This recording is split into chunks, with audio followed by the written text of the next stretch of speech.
Fases de una investigación cualitativa. Martínez define las siguientes fases. En primer lugar, una fase de tipo exploratorio. Cuando les dije, en ocasiones hacemos focus group o hacemos una entrevista inicial, una conversación de donde salen esos puntos de reflexión que nos da pie para desarrollar un trabajo de investigación. Lo acabo de comentar, eso es pedagogía del amor, eso de lo cual estábamos hablando. Entonces, si hay una pedagogía del amor, nos estamos dando cuenta que en el ejercicio de la profesión docente, en este caso, que es el tema que estamos trabajando, está presente esto como un elemento clave, porque como dice, nos deja una impronta, una señal, una huella que puede ser significativa o no. Yo le pregunto a mis hijos, fue el comentario, ¿se acuerdan de sus docentes? No, pero aquellos que sí fueron malos profesores con ustedes o que fueron, entonces sí los recordamos. Entonces, o los que les amargaron la vida, son las expresiones. Entonces allí nos damos cuenta que hay algo que tiene que ver con ese ejercicio del amor en la profesión docente, en el desempeño docente. Entonces, el amor debe estar presente. Y como decías tú, la vocación de servicio, la vocación que nosotros tenemos. No soy docente, pero ejerzo la docencia y me siento identificado con la docencia. Estudié porque para la época resulta que no era económicamente rentable la docencia y tuve que seleccionar o quise seleccionar otra porque deseaba una calidad de vida totalmente distinta. Entonces también ahí van surgiendo nuevos temas porque estamos viendo calidad de vida del docente, vocación del docente, pero resulta que la vida me ha llevado porque me gusta la docencia, el gusto por la docencia, la identificación. Cuando vemos los memes que les decía, me siento identificado con ese meme porque realmente uno a final del año queda como trastornado. Y como cuando decías tú que hicieron ese trabajo de investigación, hay que ver las diferencias en unas cuestiones de tipo postural, pero lo actitudinal también allí está presente.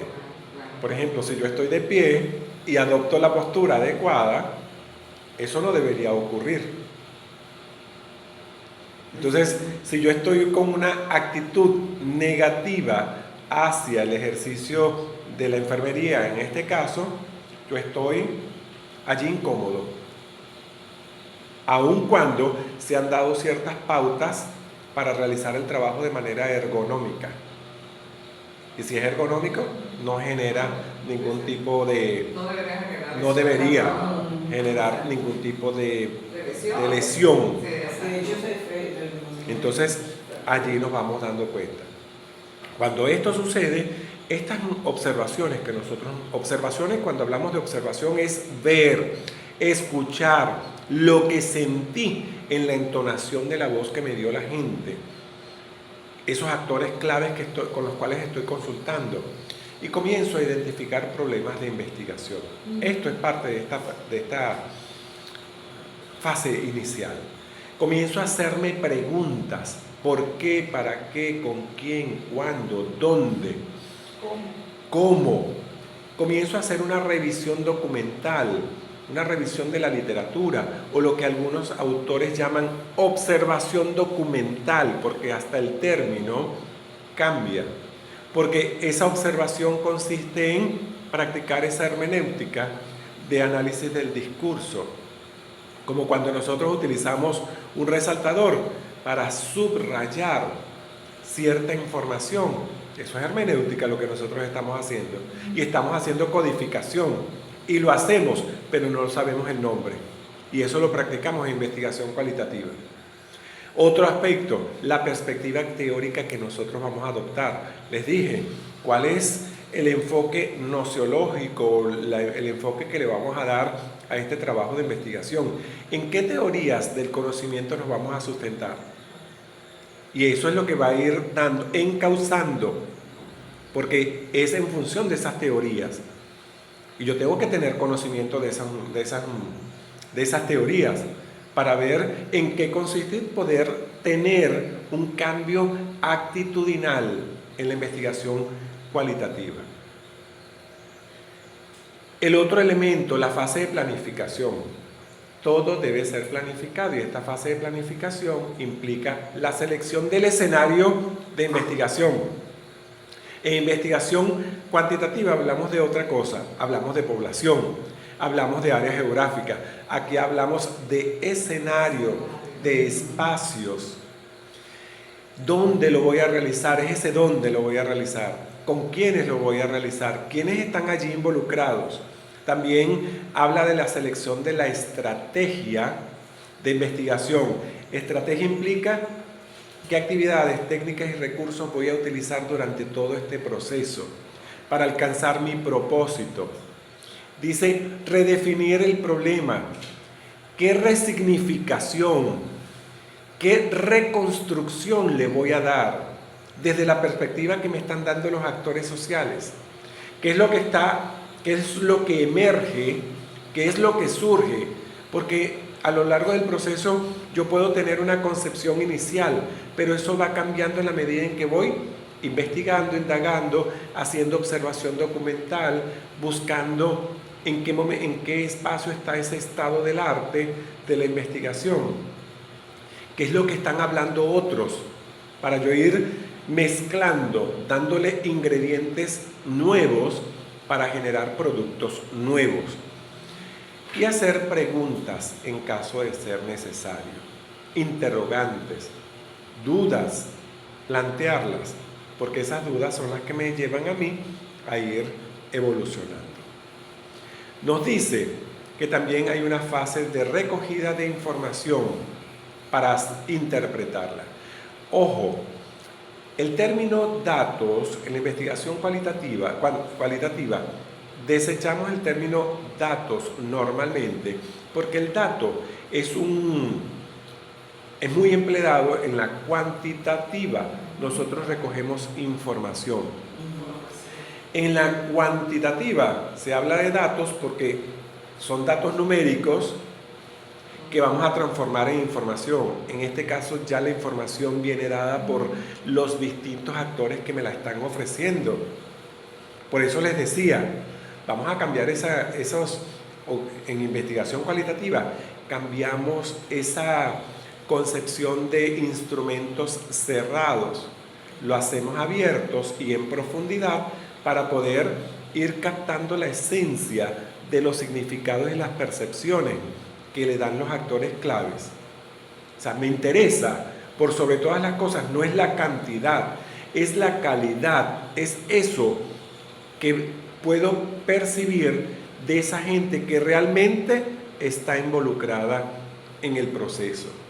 Les decía en el ejemplo anterior, aquí viene el personal administrativo, ve con frecuencia al padre representante que va a pagar las cuotas, a saber cuál es el calendario, o el vigilante que está allí y los conoce a cada uno de ustedes como padres y representantes, que los saluda todos los días porque los está viendo que están acompañando a sus hijos, que ve y dice Juan, Pedro, Lorena, Petra, porque hay familiaridad, porque todos los días lo observan. Está esa parte de, tenemos al vigilante de la institución y tenemos al docente que los invita y sabe quién vino y quién no vino a una reunión, quién normalmente viene a esas reuniones, porque yo sé que el padre de Pepito no viene porque cuando vienen la mamá y el papá discuten, y la última vez fue una discusión pública que dijeron no vengo más, no se involucran, o porque ese muchacho, entonces, y le atribuyen, y no, ese muchacho me está avergonzando, me avergüenza. Entonces son cosas que nosotros debemos escuchar, no solamente con los oídos, sino también observar con la mirada e irla tomando como referencia. Entonces, en este proceso de recogida de información es donde se hace ese proceso de recolección para posteriormente interpretarla a la luz de ciertos procedimientos que posteriormente se los voy a explicar. Luego viene una fase de retirada del escenario, es decir, ya recogí la información correspondiente, ahora debo retirarme a darle significado, a resignificar en función de lo que me dijo el personal administrativo, docente o el vigilante. Porque cuando hay puntos de coincidencia en la información que los tres me dijeron, yo puedo decir es que la mayoría coincide. Y utilizo el término mayoría, la mayor parte, gran parte, en lugar de el 75%, el 65%, tantos 8 personas, en lugar de los números. Utilizo expresiones como mayoría, gran parte, entre otras expresiones que me dan a entender que también se podría decir una minoría, ¿no? Una minoría igualmente, exacto.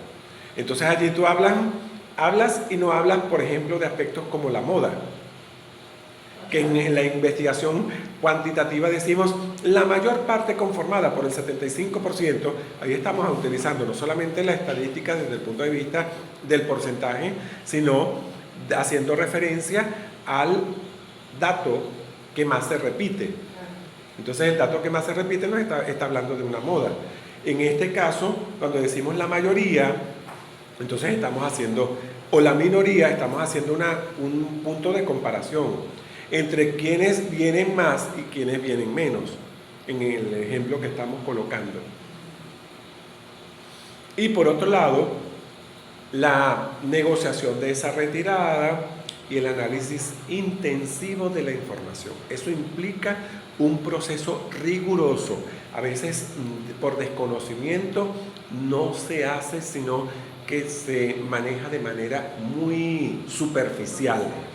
Y resulta que eso es un proceso bien significativo, es un proceso arduo, donde tú tienes que ir transcribiendo cada dato. Afortunadamente estamos en la época de la inteligencia artificial y la tecnología, y hay transcripción de voz a texto. Pero incluso hasta eso debemos ir comparándolo. Y allí vamos, en esas grabaciones vamos a escuchar que la gente baja el volumen de la voz, o en otros casos se enfurece y se mueve bastante, y ese movimiento nos está diciendo, allí hay algo, está moviendo las fibras o los sentimientos de esta persona. En verdad es un proceso bien interesante. Luego, la fase de elaboración del informe, donde se considera el tipo de informe y la elaboración del mismo.